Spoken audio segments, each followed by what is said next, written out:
guys, you are all welcome to another tutorial. So in this tutorial I'm going to be showing you something very great. I'm going to be teaching you about the Corel interface. Corel interface. You are seeing a lot of things. You don't know what is happening, you don't know which one is which one, what to do. So on this tutorial I'm going to be explaining to you the different sectors and what it can help you do as a graphic designer on Corel. The first sector that I'm gonna show you is the toolbar. You see all this section, you see all this section at the corner where you see this pointer coming right down to this guy like this, and this guy. So it's called the toolbar. These guys at this corner that has been highlighted in red is called the toolbar. So what does a toolbar do? It contains various drawing tools, that produce different things. You have the text that you can use to write. You have the shapes that you can use to draw different type of shape depending on your choice. You have the various types of drawing tool that you can use to draw various things. So that is what basically this thing. From that we have the menu bar. The menu bar is this guy you are seeing from file, edit, view, layout, object, effects, bitmap, text, table, tools, windows, and help. It is called the menu bar. What does it do? It contains pull down options, meaning that when for example, if I click on shape, I'll see shape options. If I click on text, I'll see what text can do. Do you want with a drop bar? How do you call it? What art? You want with a drop shadow? You want with a 3D effect? Those guys are here under text. So you have the effect. Which type of effect do you want? You see 3D effects that I'm not from mentioning is there. You have the creative files, that is creative that is there. You have correction that is there. You have so that is why when you click on up there you get this function. The next from there is the toolbar. Unlike other apps like Photoshop, you discover that the toolbar is just below the menu bar, meaning that Corel has its own menu bar.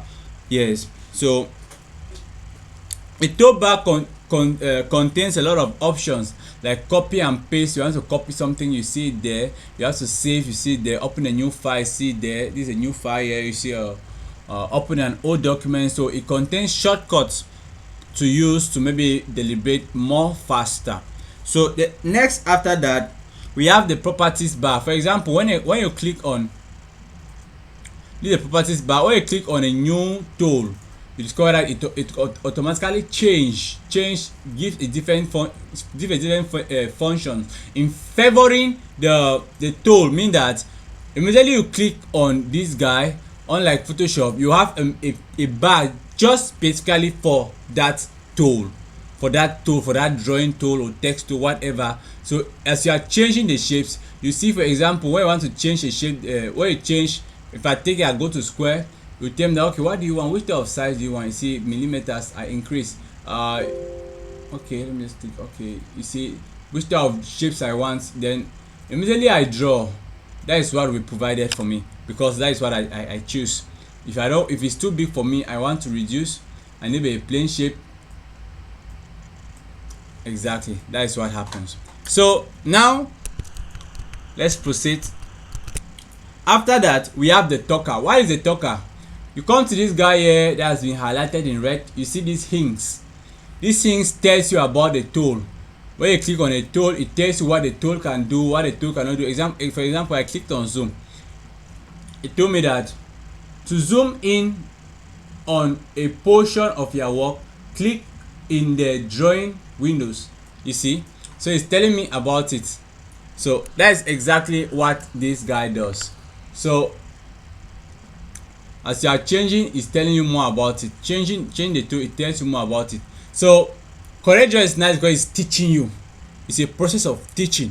So now the next one we have is the color palette. What is the color palette? For example, if I want to draw a shape, a square shape, a color palette. This is a color palette. Immediately after hints, you click here on the color that you want, then you just draw it. It's gonna give you that.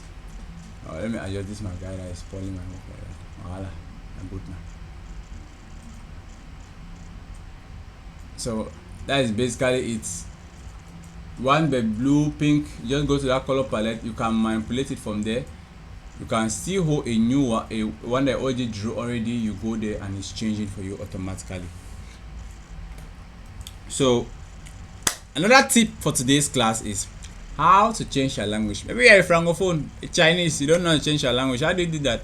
Let me show you. Let's box in. Come to tools, you go to options, you click on global, then you change your language from there. So that is a tip on how to change your language. So unfortunately, the only language that I've installed in my machine is English language. That is why you see just English there. If I had been there install other guys, you could have seen them there. So that is that about the interface. Another bonus tip, maybe you want to add another page. Remember on a previous class we were telling you if you want an extra page, or if you want an extra page, maybe you want to do two designs, want to do a front and back comment. How do you do that? So you just have to click down here. It's going to automatically add it. And how do you go to your previous work? You just have to click on it. It comes back. It goes front. It comes back. So that is it about this class for today. If you don't understand anything, please don't forget we have live teachers currently available to attend to your questions. Just simply demand for a Zoom call. If not, immediately write us on WhatsApp, ask your question by giving us your name and what you are studying, and drop your question. We will answer it immediately. Thank you very much. See you on the next course.